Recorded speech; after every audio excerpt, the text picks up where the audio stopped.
بسم اللہ الرحمن الرحیم۔ میرے پیارے مسلمان بھائیوں، جب بھی 14 اگست آتی ہے ہم سب بڑے پرجوش انداز کے ساتھ یہ دن منا کر ثابت کرتے ہیں کہ ہم آزاد ہیں۔ کیا آپ نے کبھی سوچا کہ آزاد کسے کہتے ہیں؟ آزاد اسے کہتے ہیں جس کا مال جان محفوظ ہو۔ اس بات کی صحیح جانکاری بیٹی رضوانہ سے ہی مل سکتی ہے۔ جب ہم بیٹی رضوانہ کو کہتے ہیں آؤ بیٹی سب مل کر پاکستان میں 14 اگست کے حوالے سے آزادی کا دن منائیں، تو بیٹی رضوانہ کا چور چور جسم پوچھتا ہے جناب آپ تو کہتے ہو کہ آزادی اسے کہتے ہیں جب مال جان محفوظ ہو، تو کیا میری جان محفوظ ہے؟ کیا میرا جسم آپ کو آزادی منانے کی اجازت دیتا ہے؟ تم میرے سامنے کس منہ سے کہتے ہو کہ میں آزاد ہوں؟ بیٹی رضوانہ کا جسم ہم سے پوچھتا ہے یہ ملک کلمے کی بنیاد پر بنا ہے۔ کلمے کا مطلب مذہبی اور مال جان کی آزادی ہے، جبکہ نبی کریم صلی اللہ علیہ وسلم کے دور میں بھی یہی کلمہ نافذ تھا۔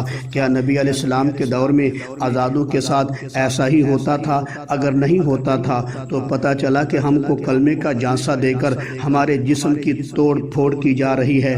بیٹی رضوانہ کہتی ہے بتاؤ میں کیسے سمجھوں کہ میں آزاد ہوں؟ کیا جسم کے ہر اعضاء کو توڑ دینے کو آزادی کہتے ہیں؟ کیا آنکھ زخمی کرنے کو آزادی کہتے ہیں؟ کیا سر کی ہڈی توڑ دینے کو تم آزادی کہتے ہو؟ بیٹی رضوانہ پوچھتی ہے کیا پاکستان بنانے کا مطلب یہی تھا کہ نوکروں کے جسموں کو ٹکڑے ٹکڑے کر دیا جائے، جبکہ نبی کریم صلی اللہ علیہ وسلم کا آخری جملہ یہی تھا کہ نماز قائم کرو اور اپنے غلاموں کے ساتھ حسن سلوک کرو؟ کیا اس ملک کے جاگیرداروں نے غلاموں کے ساتھ حسن سلوک کا یہی مطلب سمجھا ہے کہ غلاموں کو مار مار کر قتل کر دیا جائے؟ پھر کہتے ہو ہم آزاد ملک میں رہتے ہیں۔ بیٹی رضوانہ یا اس کے ماں باپ کے سامنے آزادی منانا ان کے زخموں پر نمک ڈالنا ہے۔ بیٹی رضوانہ کا صبر ہم سے پوچھتا ہے کہ میں نے سنا تھا کہ مسلمان ایک جان ہوتا ہے، اگر یہ بات سچ ہے تو پھر جب میرے جسم کے ساتھ گھناؤنا کھیل کھیلا گیا، میرے جسم کو چور چور کیا گیا، جب میرے جسم کو درد ہوا تو تم نے اس درد کو محسوس کیوں نہ کیا؟ میں کہتا ہوں بیٹی رضوانہ کا زخمی چہرہ، زخمی ہونٹ، زخمی سر کی ہڈیاں اور خاموش لہجہ ہم سے پوچھ رہا ہے کہ ان وڈیروں سے پوچھو کیا میں اس ملک کی عزت نہیں ہوں؟ کیا تم اپنی عزتوں کے ساتھ ایسا ہی کرتے ہو؟ اگر ایسا ہی کرتے ہو تو اس سال 14 اگست نہ مناؤ بلکہ 14 عزاداری مناؤ، شاید تم کو شرم آ جائے۔ نبی کریم صلی اللہ علیہ وسلم کی حدیث مبارکہ بھی ہے، فرمایا پہلے قوموں پر عذاب اس وجہ سے آیا تھا، وہ تباہ اس لیے ہوئی تھی کہ جب کوئی غریب گناہ کرتا تو اس پر حد لگاتے، اور جب کوئی امیر یا با اثر آدمی گناہ کرتا تو اس کو چھوڑ دیتے۔ مگر یہاں پر ہر عہدے دار کو اپنے عہدے کی فکر ہے، اپنی کرسی کی فکر ہے۔ جن لوگوں کے ووٹوں کی برکت سے ان کو عہدے ملتے ہیں، ان کی کسی کو کوئی فکر نہیں ہے۔ توجہ فرمائیں، میں نے شروع میں کہا تھا آزادی کا مطلب ہوتا ہے مال جان کی حفاظت۔ اس ملک میں ہمارا نہ مال محفوظ ہے نہ ہماری جان محفوظ ہے۔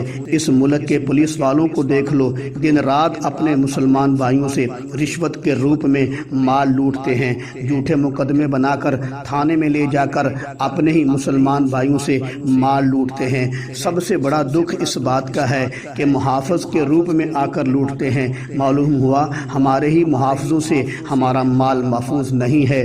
گیپکو والے الگ لوٹتے ہیں، اگر کہیں کہ میٹر لگاؤ کہتے ہیں رشوت دو، اگر محلے والے کہیں ٹرانسفارم لگاؤ تو صاف صاف کہہ دیتے ہیں 10,000 روپیہ رشوت دو، منہ سے مانگ کر لیتے ہیں، ذرا برابر بھی شرم و حیا نہیں کرتے۔ تو معلوم ہوا گیپکو والوں سے بھی ہمارا مال محفوظ نہیں ہے۔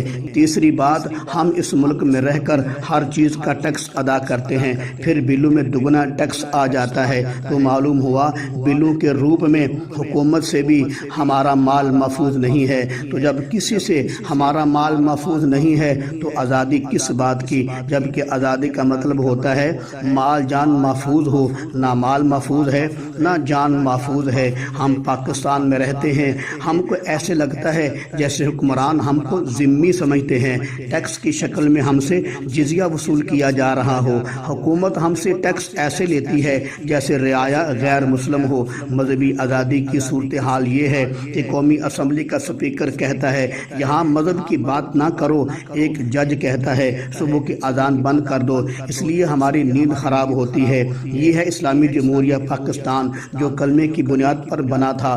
اس ملک میں اسلام کے نام پر عزت پانے والے کہتے ہیں یہاں مذہب کا نام نہ لو، صبح کی اذان بند کر دو، ہماری نیند خراب ہوتی ہے۔ اب پتہ چلا نہ مال آزاد ہے، نہ جان آزاد ہے، نہ مذہب آزاد ہے۔ اگر آزاد ہے تو وزیروں مشیروں جگیرداروں کی زبانیں آزاد ہیں، غریبوں پر جھوٹی سزا لمبی کرنے کے لیے ان کے ہاتھ آزاد ہیں، رضوانہ بیٹی پر تشدد کرنے کے لیے۔ کیا پاکستان کا یہی مطلب ہے؟ کیا آزادی کا یہی مطلب ہے؟ اگر آزادی اس کو کہتے ہیں تو ہم کو ایسی آزادی سے موت بہتر ہے۔ آخری اور دکھ کی بات یہ ہے کہ ہمارے ہی ٹیکسوں سے پلنے والے ہمارے ہی بہن بیٹیوں پر ظلم کرتے ہیں۔ آخر کار یہ کب تک چلے گا؟ مسلمانوں اب بھی وقت ہے، ان ظالموں کے خلاف کھڑے ہو جاؤ، ورنہ یہ لوگ تمہاری نسلوں کا جینا حرام کر دیں گے۔ یہ اپنے ہو کر غیروں والا سلوک کرتے ہیں، جس کو شاعر بڑی خوبصورت انداز میں پیش کرتا ہے۔ شاعر کہتا ہے ہاتھ میری تباہی میں انہی کا تھا جن کو اپنا سمجھتا رہا آج تک، غیر تو غیر ہیں، غیر سے کیا گلا، میرا غیروں کی جانب اشارہ نہیں۔ جب بھی اہل چمن کو ضرورت پڑی خون ہم نے دیا، گردنیں پیش کی، پھر بھی ہم سے یہ کہتے ہیں اہل چمن یہ ہمارا چمن ہے تمہارا نہیں۔ ظالموں اپنی قسمت پہ نازا نہ ہو، دور بدلے گا یہ وقت کی بات ہے، وہ یقیناً سنے گا صدائیں میری، کیا تمہارا خدا ہے ہمارا نہیں۔